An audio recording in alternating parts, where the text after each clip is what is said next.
Candidat numéro 35.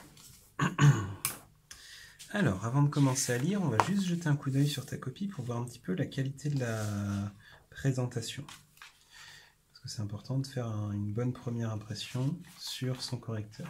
Déjà, au niveau de la qualité de l'écriture, ce que je remarque, c'est que sur la première page, ça commence assez proprement et qu'au fur et à mesure, ça se dégrade. Par exemple, ici, les lettres sont assez mal formées. Donc, on ne te demande pas de faire de la calligraphie et quelque chose de vraiment artistique, mais on te demande que ce soit lisible. Donc là, on va voir au fur et à mesure si effectivement c'est lisible ou pas. Là, je vois que tu m'as fait des petites flèches, tu m'as rayé en biais, tu m'as écrit des choses dans la marge, tout ça, c'est des choses à éviter. Ici, tu as remarqué que tu t'étais trompé pour l'exercice 3, donc tu as rayé proprement, sans faire un gros pâté comme ça, donc ça, c'est une bonne idée. Ça aurait été encore mieux d'utiliser la règle, mais bon. On n'écrit jamais dans les marges. Et sinon, je vois que tu as fait l'effort entre chaque question de sauter une ligne. Tu m'as bien souligné les numéros d'exercice.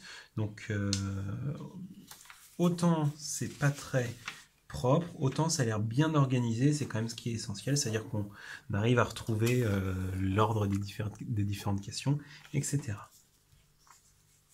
Donc, premier exercice, oui, les feux de croisement de la voiture sont bien réglés, car quand je fais la division, j'obtiens 0,018, et ça marche bien, puisqu'il fallait que ce soit entre 0,02 et 0,018, et 0,015. Ok. Non, enfin, j'ai dit n'importe quoi, mais ce que tu as écrit, c'est bien. Il y a juste un petit truc que je te reproche, c'est que ici, ce nombre-là, il n'était pas dans l'énoncé. Si je ressors, j'ai fait une grande feuille avec toutes les données de l'énoncé. Et ton 0,09, on ne le voit pas. En fait, tu l'as calculé ici en faisant une soustraction entre ces deux nombres. Donc c'était une très bonne idée d'avoir fait ça, mais l'inconvénient, c'est que tu ne me l'as pas écrit. Et je te rappelle, comme on l'a vu en cours, que ce qui était évalué au brevet, c'était surtout la démarche. Et là, donc, il te manque un morceau de démarche. Donc ça te fait que 3 sur 4. Alors, la portée maximale, c'est environ 6 mètres, car à 5 mètres de distance, le faisceau commence à toucher le sol.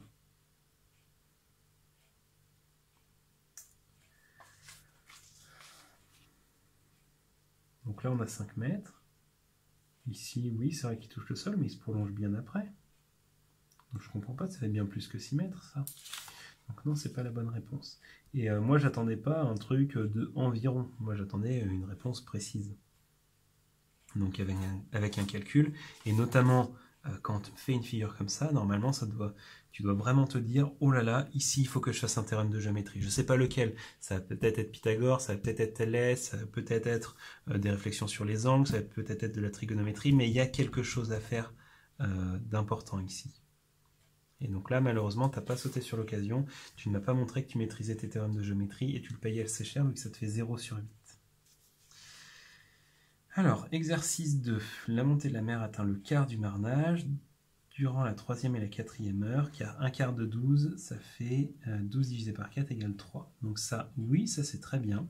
Par contre, je ne suis pas d'accord avec la 3e et la 4e heure, puisqu'il y a une chose que tu n'as pas compris ici, c'est que le marnage, ça va en augmentant. Donc si je te dis que pendant la première heure, on augmente de 1/12e et que pendant la 2e heure, on augmente de 2/12e, ben ça veut dire qu'au bout des 2 premières heures, on est arrivé à 3/12e. Ça se cumule en fait au fur et à mesure. Et si après on augmente de 3/12e pendant la 3e heure, ça fait qu'on arrive à 6/12e. Donc ben, tu as moitié compris, donc je te mets la moitié des points, ça te fait 2 sur un total de 4 points. Là, non, je ne suis pas d'accord. Et tu ne mets pas d'explication, donc ça ne peut pas te rapporter de points.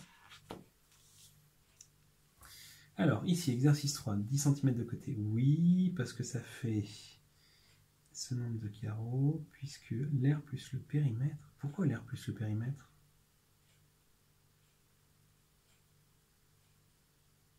Tu peux pas ajouter l'air et le périmètre, parce que l'air, c'est en centimètres carrés, le périmètre, c'est en centimètres. Donc, non, non, non. Je ne suis pas d'accord. Et en plus, attention, donc ici, tu obtiendras un truc qui serait sans doute en centimètres carrés, et tu divises par des centimètres. Donc il y a des erreurs. La seule chose que je trouve positive ici, enfin il y a deux choses en fait que je trouve positives, c'est que tu as pensé à calculer l'air. J'aurais bien aimé voir l'opération, mais bon, tu as quand même pensé à le calculer. Et ici, tu as essayé de me chercher une notion de divisibilité par 10.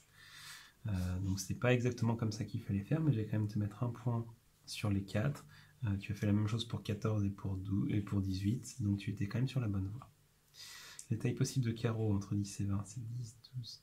Ok. Alors attention, j'aime pas trop le signe égal, là j'aurais préféré avoir des petites flèches. Et là je sais pas quand est-ce que tu l'obtiens ce nombre. Donc non, je ne suis pas d'accord. Ok, alors ça c'est très positif ce que tu me fais. J'aurais bien aimé voir le mot périmètre. J'aurais bien aimé savoir comment est-ce que tu as calculé 1200. Donc ça c'est des petites choses qui manquent un petit peu. Mais tu étais vraiment sur la bonne voie. Et ensuite tu divises par 15, puisque effectivement chaque carreau ça prend 15 cm sur le périmètre, donc ça te donne 80 carreaux. Et tu as fait une erreur tout de même, c'est que quand je dis que chaque carreau va prendre 15 cm sur le pourtour, ben, c'est vrai, par exemple, celui-là il prend 15 cm, celui-là il prend 15 cm, sauf que regarde le premier. Le premier, en fait, lui, il va prendre 30 cm sur le pourtour. D'accord? Donc en fait, lui, il compte double. Donc ça veut dire que tu l'as compté en double dans tes 80 carreaux. Et c'est la même chose pour chacun des coins. Donc là, il fallait faire une petite manipulation et retirer 4 carreaux, ce qui donnait un total de 76, et c'était ça la bonne réponse. Donc tu étais quand même sur la bonne voie, donc c'est pour ça que je te mets 3 points sur les 4. Le programme A, oui, parce que le programme B, ça serait ça. Une fois, deux fois. Alors le petit etc. ici, j'aurais préféré que tu me dessines vraiment les 8 losanges, mais il y avait cette idée effectivement de rotation. Par contre là, le problème c'est que tu m'as pas fait une rotation, tu m'as juste fait une translation en fait. Là, tu me l'as décalé, mais sans vraiment me le faire tourner. Peut-être un petit peu ici. Peut-être un petit peu ici. Ok. En fait, une fois que tu as fait ton premier motif, tu pivotes, d'accord? Mais tu fais pas, là tu as fait quand même un déplacement.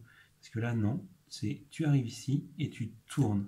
C'est-à-dire, normalement, si tu n'avais pas tourné, tu aurais dû faire comme dans le programme A, repartir à l'horizontale. Et là, au lieu de repartir à l'horizontale, tu vas dessiner à 45 degrés, donc en partant dans cette direction-là. Et tu vas refaire exactement le même motif que la première fois. Et ensuite, tu tournes et tu recommences. Et ensuite, tu tournes et tu recommences. Et ainsi de suite, jusqu'à l'avoir fait 8 fois. Et en fait, quand tu l'as fait 8 fois, ça te fait une espèce d'étoile à 8 branches. Donc, je suis tout à fait d'accord pour le programme A. Pour ton dessin, par contre, je te mets un point puisque tu as compris qu'il y avait cette histoire de rotation, que tu ne m'as pas très bien dessiné d'ailleurs, mais tu n'as pas tourné autour du bon point. Deuxième question, l'espace entre deux motifs, c'est 52 mm. Alors non, je vais quand même te mettre un point sur les deux, et je vais t'expliquer pourquoi. La première erreur, c'est que tu me parles de millimètres, alors qu'en informatique, on ne parle pas du tout de millimètres. Si jamais on devait mettre une unité, ça serait des pixels. Alors ça, tu n'es pas censé le savoir, on ne l'a pas appris en mathématiques, je te l'indique juste pour ta culture personnelle. L'unité en informatique, ce sont des pixels. Mais ça, donc ça, c'est pas grave du tout, ça c'est pas pénalisé. Là où c'est pénalisé, c'est ton 55. Tu as recherché au bon endroit. Tu as vu que on faisait le motif et on avance de 55. On fait le motif et on avance de 55. Mais, si tu regardes précisément ce qui se passe, donc on part d'ici, on fait le motif et on avance de 55. On fait le motif et on avance de 55. Donc le avancé de 55, il correspond à la distance entre ces deux points rouges. Donc ce qui veut dire que nous, comme on veut juste l'écart entre les motifs, eh bien il fallait faire une petite soustraction en plus. Donc là tu m'as fait la moitié du raisonnement, tu étais dans la bonne direction, mais tu n'as fait que la moitié, donc c'est pour ça que je ne te donne que la moitié des points. Ici je suis d'accord, pour augmenter la taille du stylo, il faut bien l'écrire, il faut bien le faire une fois qu'on a fait un motif, donc avant de faire le motif suivant, donc là tu obtiens les 2 points. exercice 5, il y aura en tout 297 600 litres d'eau consommée. Pourquoi? D'accord, donc en fait le résultat il est là.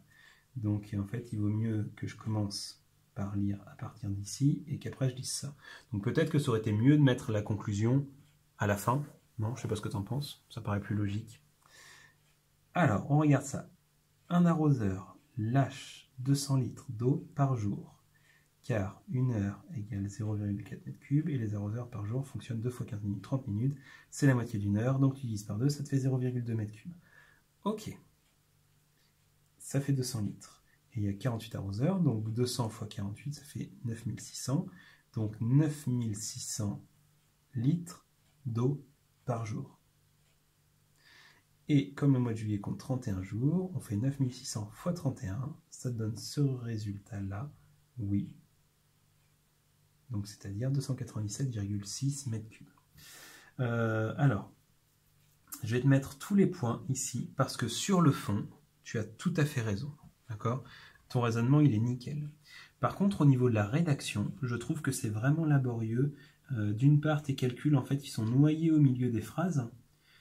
Donc moi je trouve que ça aurait été beaucoup plus clair si tu m'avais écrit une phrase, par exemple ici 2 fois 15 égale 30, ensuite tu reviens à la ligne et tu écris les arroseurs fonctionnent 30 minutes par jour. Ensuite tu reviens à la ligne et tu écris 30 minutes c'est la moitié d'une heure. Donc tu reviens à la ligne et tu me fais l'opération. Parce que là tu m'as un petit peu tout mis, tout enchaîné. Donc c'est pas très clair, ça sera pénalisé sur les 10 points de rédaction à la fin. Alors exercice 6, la fréquence cardiaque de Chris, 52 battements par minute, oui. Le maximum, 161 battements par minute, oui. Elle a duré 56 minutes, puisque ça fait 27 plus 26 égale 53 minutes. Donc je suis d'accord avec tes 53 minutes, par contre je comprends pas pourquoi est-ce qu'ici tu mets 56 minutes. Donc, de nouveau, je t'encourage à écrire la conclusion à la fin, d'accord? Tu m'écris ton raisonnement et après ta conclusion. Et ça t'évitera ici d'écrire un truc en le faisant de tête et au final de te tromper et de ne pas pouvoir écrire après. Donc là, le premier était bon, le deuxième était bon, le troisième était quasiment bon. Donc la vitesse moyenne dans la course est 12,5 km/h parce que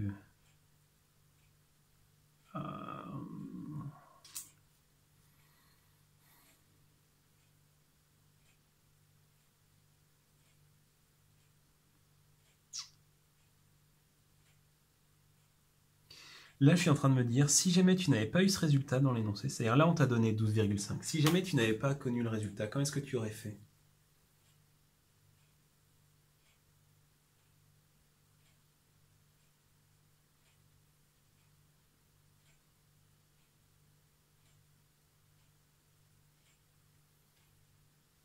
Donc c'est un petit peu brouillon, je te mets 4 points sur les 4, et je t'encourage à, en fait, quand tu écris, à prendre une décision. Soit tu écris en français, et à ce moment-là tu utilises des mots, des phrases, et tu n'utilises pas ce signe égal, tu utilises comme tu l'as fait ici, est égal à, soit tu fais une phrase en mathématiques, et à ce moment-là tu n'utilises aucun mot, c'est-à-dire tu vas utiliser des fois, des égales, ou des à peu près égales. Donc, par exemple, ici, il fallait soit écrire 88,33% de 12,5 est à peu près égal à 11,04, donc kilomètres.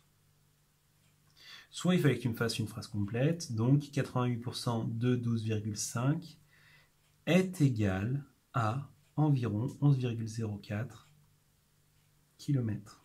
Mais il faut que tu choisisses. Là, tu me fais un mix des deux. C'est pas très correct d'écrire, de mélanger les phrases en français et les expressions mathématiques. Alors, de nouveau, tu m'écris ta conclusion. Donc, j'ai commencé par lire ta démarche. Donc, il faut que ce soit compris entre 136,8 et 161, car 72%. Mais pourquoi 72%? C'était 70%. Alors, je vérifie que je ne me trompe pas. Ben oui, soutenu, c'est entre 70 et 85. Pourquoi est-ce que tu me fais 72 ici? Attention, erreur d'inattention.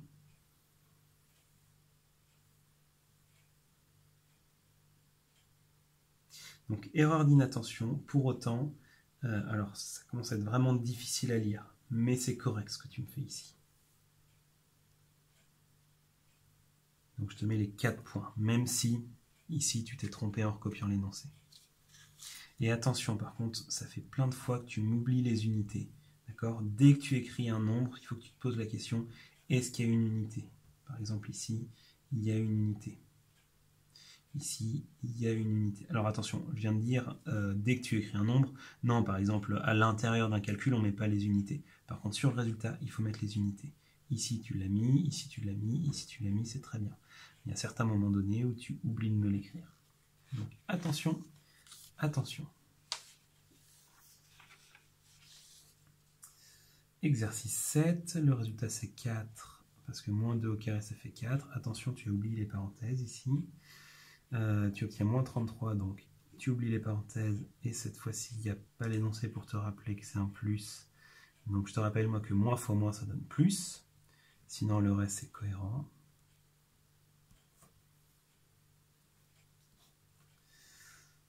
Ici, pas tout à fait. En fait, on choisit un nombre, on te retire 3 et on calcule le carré du résultat qu'on a obtenu. Donc ça va être le carré de ce truc-là. Donc on l'écrit comme ça. Donc là, je te mets quand même un point sur les 3. Ici, ça c'est très bien. Donc tu as 3 points sur les 3. Et non, il n'existe pas. Eh bien si, il en existe un. Et pour terminer, au niveau de la rédaction, alors je peux vraiment pas te mettre la moitié des points parce qu'on a vu qu'il y avait plein de soucis au niveau de ta rédaction, que tout était mis un petit peu comme ça venait, sans trop d'organisation, qu'au niveau de l'écriture c'était pas irréprochable. Au niveau du français, c'est plutôt bien. Il y a des petites erreurs par-ci par-là, mais globalement c'est quand même correct. Donc je vais te mettre une note de 4 sur 10 au niveau de la présentation, de la rédaction et de la qualité du français. Donc si on calcule le total, ça nous fait 6, 13, 25, 25, 29, 32, 35, 39, 43, 48, 48, 48, 49, 52, 56.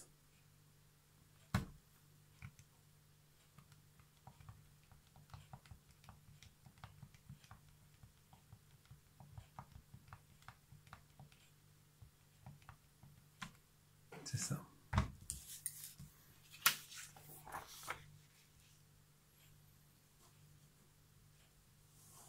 Et donc vraiment tu t'en sors bien grâce à ta qualité de raisonnement, enfin grâce à tes capacités de raisonnement, mais il faut vraiment que tu fasses attention à la rédaction, c'est-à-dire la façon dont tu organises ton raisonnement et à la présentation, d'accord ? Parce qu'en fonction du correcteur sur qui tu tomberas le jour du brevet, il pourra vraiment, là par exemple, il te mettra peut-être 0 sur 10. Et là, cet exercice 5 où j'ai dit, ok, c'est très mal présenté, mais tu as fait un bon raisonnement, donc je te mets quand même 10 sur 10. Il y en a d'autres correcteurs pourraient dire, non, mais de toute façon, j'ai du mal à comprendre, donc déjà, je lui mets pas plus que 5 points sur 10. Donc fais attention à ça, vraiment. Applique-toi bien le jour du brevet et n'hésite pas à t'entraîner d'ici là. Tu vas sur internet, tu tapes brevet maths 2017, tu trouveras plein d'exercices, plein d'énoncés de l'année dernière avec leurs corrigés, donc qui te permettront de t'entraîner à la maison. Donc je te souhaite bon courage pour tes révisions. Il te reste 15 jours, donc mets-toi à fond.